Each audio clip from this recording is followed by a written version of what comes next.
Most tutorials gloss over what consent really means for non-interactive services and where things can quietly go off the rails.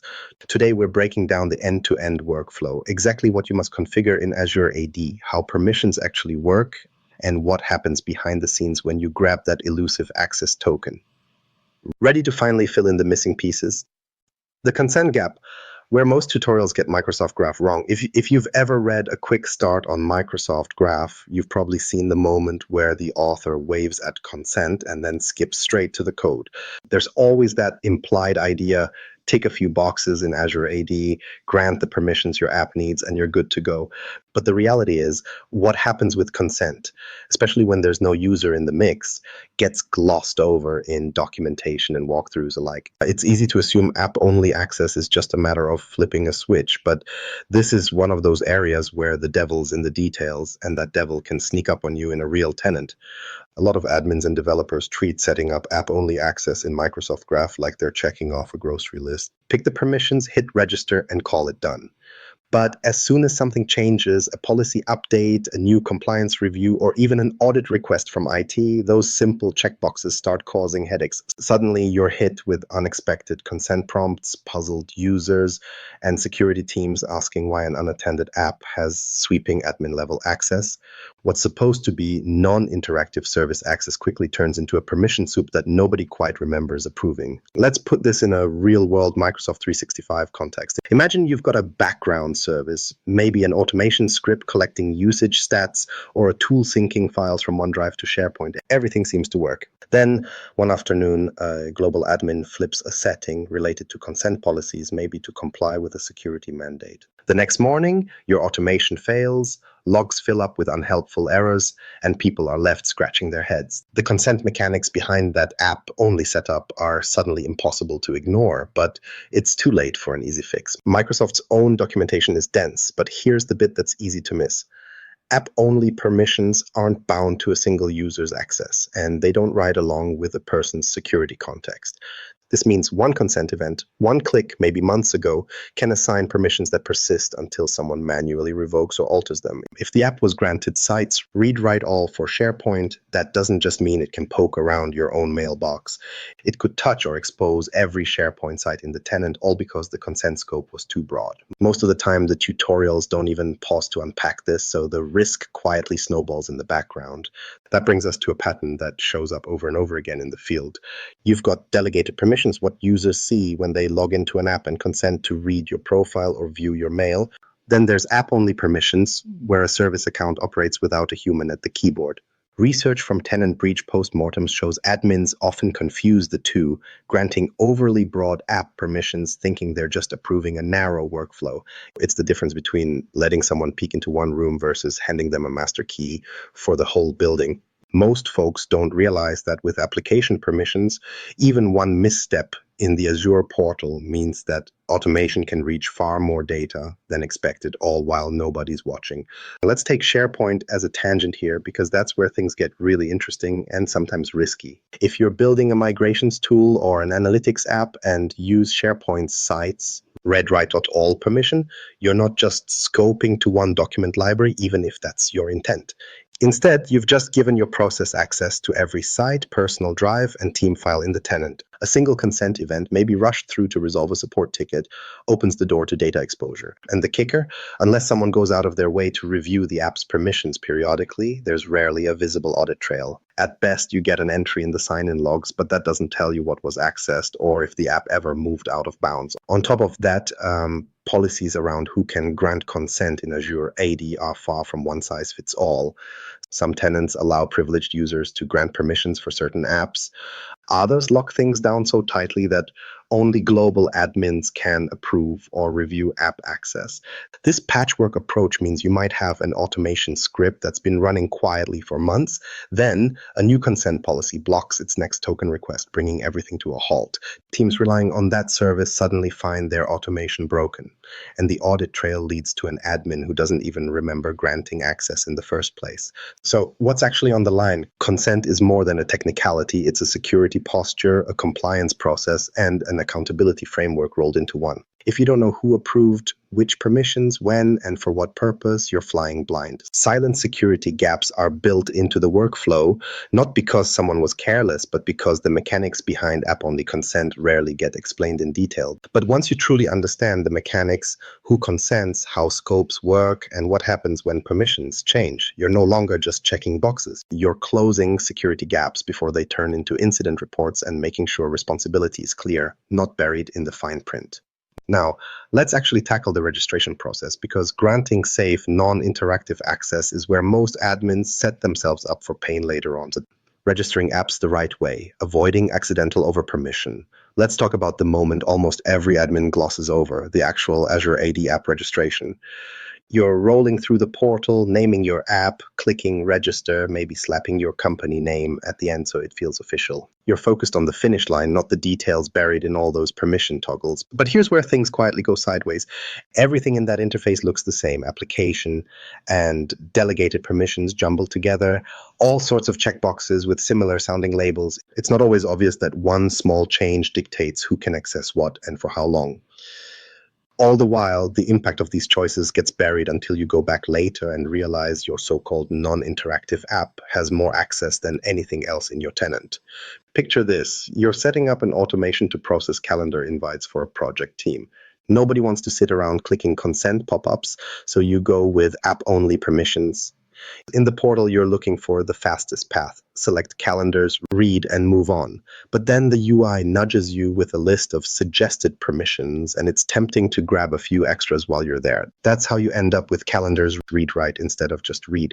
The distinction is subtle in the interface, but substantial in practice. Now, your background task doesn't just see events. It can create, edit, or delete across the board for every mailbox the app can touch. This pattern shows up everywhere, especially with tools, frameworks, and integrations. Let's say you're wiring up Power Platform to sync user profiles for a dashboard. You might see User Read.All and Directory.Read.All sitting next to each other. One is scoped just to basic profile information. The other sweeps through your whole Azure AD directory. Most busy admins just grab both and move on, not realizing Directory.Read.All is often flagged in audits as high risk. And in an app-only context, you've granted that access to a background service, not to an individual with a role. So even if you trust your users, an app using application permissions can perform actions they never would be able to approve themselves. This would all be less risky if the admin experience in Azure AD made the difference between delegated and app-only permissions impossible to miss. But it's not that simple. Application permissions live in their own tab, but if you're not sure about what each permission does, it quickly becomes a buffet of options. You're in a hurry, there's a looming project deadline, and all you want is for the integration to work. So you end up grabbing Mail Read-Write or even Sites.ReadWrite.All, the nuclear option of SharePoint permissions, because you don't have time to chase down the exact permission mapping. That's how tomorrow's compliance headache gets baked into your environment without anyone noticing. The problem gets worse as you scale up.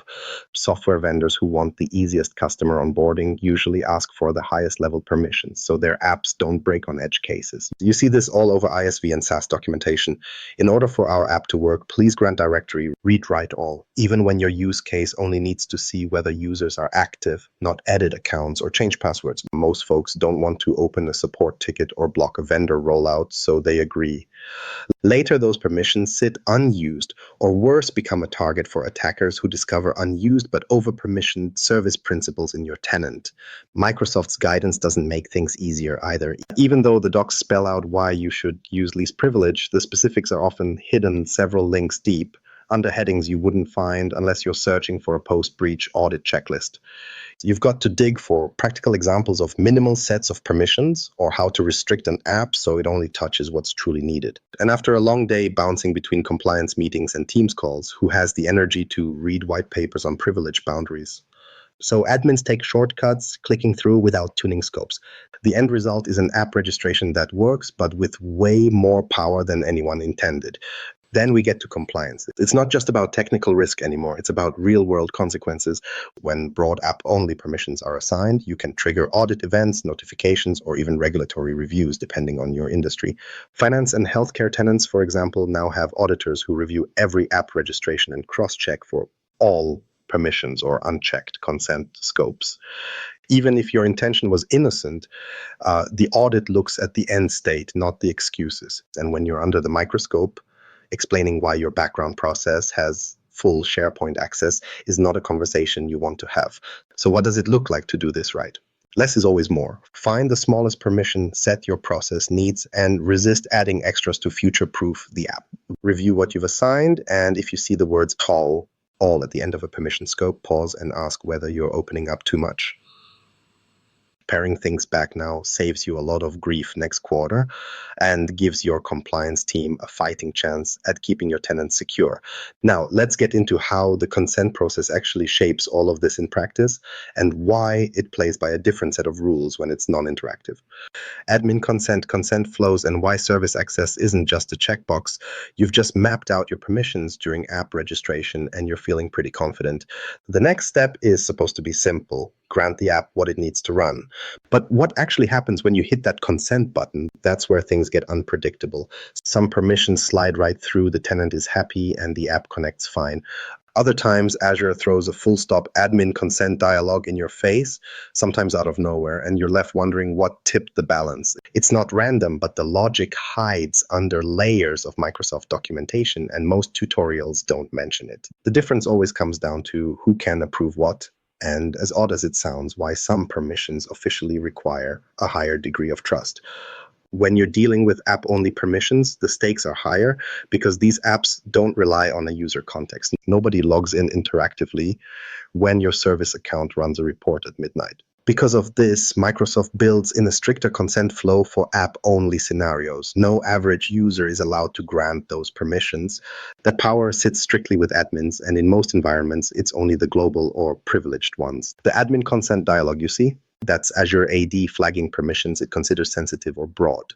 If you're trying to let an app read mailboxes, write to SharePoint sites, or pull profiles out of the directory, that's guaranteed admin territory. The reasoning is simple. The wider the scope, the bigger the potential impact. So only people with oversight of your tenant can unlock those doors. Here's where it gets slippery. That single click in the admin consent dialog is more than just a routine step. It's a pivotal moment because whoever clicks consent is vouching that the app truly needs those permissions. In practice, though, the person hitting that button might be an IT manager under a time crunch, a developer with temporary admin rights, or even a support contractor tasked with just getting the app working. When you're in a rush to unblock a stalled deployment, it's tempting to approve more scopes than an app actually needs, just to solve the problem quickly. Those extra permissions often aren't revoked even after the crisis passes, and months later the app still has access well beyond its original purpose. That's a compliance and monitoring headache in the making. Let's say the initial consent happens and everyone moves on. Project delivered. But what happens as your app matures? Maybe it now needs to access new APIs, or a business process changes, or regulatory pressure means a permissions review gets scheduled. Consent isn't a one-time task. Every time you add a new permission, especially app-only permissions, someone has to go back, reapprove, and leave a trail. In a perfect world, each of these approval events is logged, reviewed, and cross-checked against policy. In reality, few organizations keep up with this, and gaps appear in your compliance records. If you ever need to answer who, when, and why a certain permission got granted, you'll be rooting around in Azure AD's audit logs, looking for entries nested under enterprise applications, cross-referencing object IDs and obscure timestamps that aren't exactly user-friendly. Now, about that persistent access. The moment admin consent is granted for app-only permissions, that app holds those keys until you manually intervene, either by revoking consent, disabling the app registration, or changing what it's allowed to do. There's no built-in automatic review or expiry. That means a single, maybe long-forgotten consent action could leave a service principal with broad ongoing access for years. Attackers know this too. It's literally become its own cloud security subspecialty. Old, unused app registrations with lingering permissions are low-hanging fruit for anyone looking to move laterally inside a compromised tenant. Microsoft does have audit logs and consent review tools, but they're buried enough that most admins don't visit them regularly. If you know where to look, you can pull reports showing who consented to which permissions, when, and for what apps. But there's no notification built in for when a particularly risky permission call is approved. You have to be intentional with after-the-fact reviews or set up your own alerting. In large organizations, this is the gap where incidents happen. Someone fixes a broken workflow after hours, grants broad permissions just to get by, and forgets to dial back after the fact. There's also the reality that consent flows aren't set and forget even in steady state operations. For instance, if your Azure AD policies shift or you introduce conditional access that changes access controls, previously granted consents can become invalidated, or new admin approval might suddenly be required. Your background job that's been humming along suddenly throws authentication errors, users get cut off from automations, and you're left firefighting. Understanding the full admin consent flow, who can grant, what can be granted, and which events are tracked, isn't just for passing an audit. It's your leverage point to keep service access within real boundaries, spot over permissioning before it's a problem, and have answers ready when the next compliance review lands in your inbox. And since consent is never truly one and done, staying on top of these flows is what separates a well-managed integration from an unmonitored security risk.